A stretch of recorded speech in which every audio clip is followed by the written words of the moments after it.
You don't think the moon landing is real? No, I don't. No. Do you? Yeah. Why do you think the moon landing is real? Why don't you tell me why? I saw it on television. Oh, you're a genius. Oh, beep that. Hit Okay, that. we'll bleep it. We'll bleep it. No, it's okay. We got That's it. genius. You saw it on TV? That's awesome. I'm going to show you some CGI. I'm going to show you King Kong. I saw that on TV, too. There's an 80-foot gorilla. He's running around kidnapping white chicks. You should check it out. 1972 was the last time a human being has been through the Van Allen radiation belt. 1972.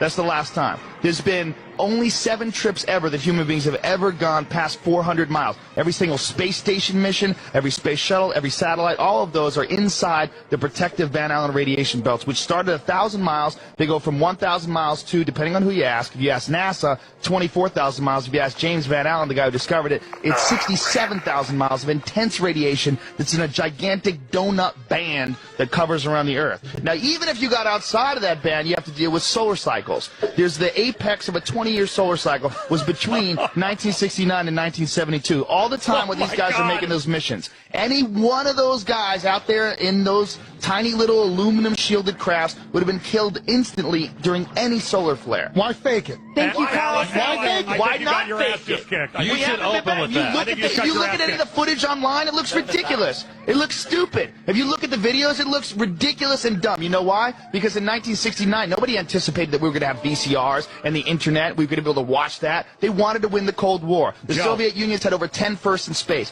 First man in space, first woman in space, first they had everything. First dog in space. They had first satellite. They were so much more advanced than the Americans were. But the Americans were more advanced in trickery, and that's what they did. They figured out a way to fake it. That's why when Neil Armstrong got back, first of all, he went insane. They went into a deep depression. So did Buzz Aldrin. He became a huge alcoholic. He gave no interviews. Neil Armstrong still to this day will not give interviews. He gave one speech that he gave at the 25th anniversary of the moon landing, and this is what he said in front of America's best honor students. He said, "We have here amongst us America's best and brightest," and the quote was, "You will achieve many great things if you could peel away one of truth's hidden layers." That's a speech this guy gives standing in front of the top honor students of the country. Not, "I went to the moon." He doesn't say that. He gives this cryptic speech. Now, Bill Clinton, in page 100, I think it's 156 of his book, My Life, he gives this story about how when he was a kid, he was working with this carpenter. And this carpenter said, you know, "I don't believe man landed on the moon." It was 3 months after the moon landing. And he said, "I thought that guy was ridiculous."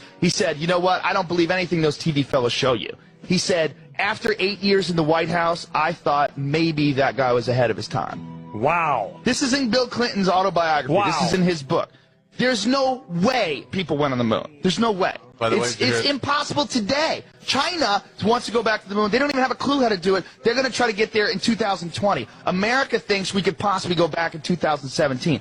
All of the hard data, the telemetry data, 14,000 reels is missing. No one can find it. What the telemetry data is, that's the binary data, the ones and the zeros that show the distance between the command module and the Earth during every step of the way on the way to the moon and back, which you can't fake. They don't have that. They can't find it, which you would think would be in a locked golden vault in the Smithsonian. But no, they can't find it. Well, they say, well, you know, they placed laser reflectors on the moon. You could shoot a laser beam. That's proof. Well, it's not proof because the Russians did it twice with unmanned probes. The Russians also collected space samples and samples of the moon. Very amazing, and I've had these guys on. And which guys? You know, the different guys on the internet that are behind. There's a lot of guys, and I've debated that one guy, that Phil Plait from Battersea. I clown that guy. The guy that gets in every astronaut's face. Well, that guy's a crazy Christian, and he's nuts. Which is, you know what, you have to be a little crazy to look that deep into this theory, because it seems so solid. We went to the moon. It seems so solid until you look into it. But here's the only thing. We can't keep anything quiet in this country. It doesn't matter. No one's keeping it quiet. Everybody you can go look at it. The astronauts, I mean, those guys are afraid of their lives. Gus Grisham, the pilot who was the guy who died on the launch pad along with 2 of his friends,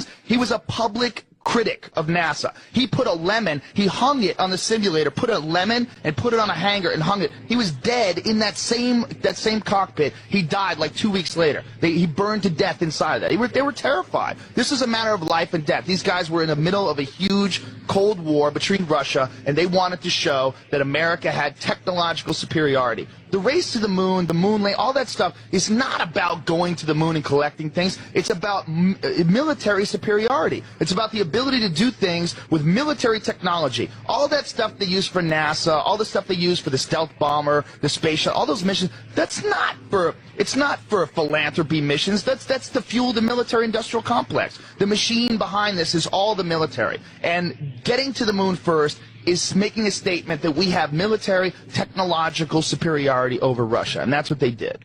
You've got a pretty If you good, look you've got into a it, pretty man, good the argument. more you look into it, You've got a pretty look, good there's argument. every photograph of the moon looks goofy. There's intersecting shadows that show more than one light source, and you could try to explain any one of these things away, which many people do. But the problem is when you look at them all together. Joe, we're not on for 10 hours. Man, cow.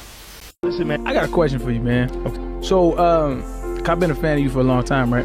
So what made you make the switch from like being a moon landing denier to like That's a good question. Crazy if we didn't, you don't know. If somebody reputable starts talking about UFOs, you can co-opt the person and say, hey, want to know UFOs?